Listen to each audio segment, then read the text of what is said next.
Hello everyone, in this short video I'll show you how to excavate a building footprint in a terrain model in Rhino.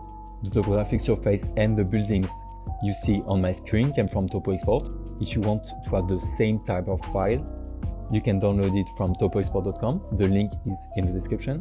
So let's get started. First, I right click on the buildings layer and choose select objects.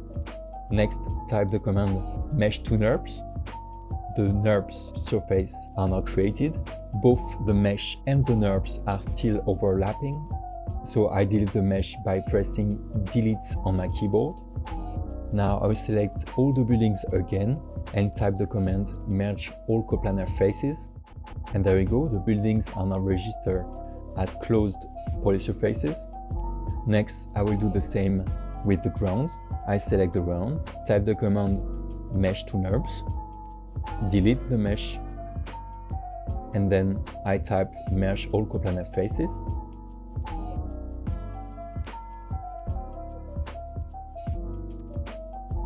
It's really important to duplicate the building you want to excavate. So I will move my building 50 meters up. Then I type the command BooleanDifference. First, I select the terrain polysurface and press enter.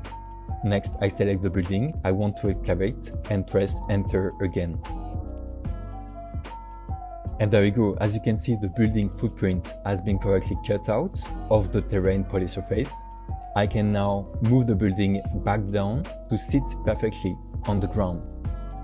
Thanks for watching. Don't forget to like and subscribe for more Rhino tutorials.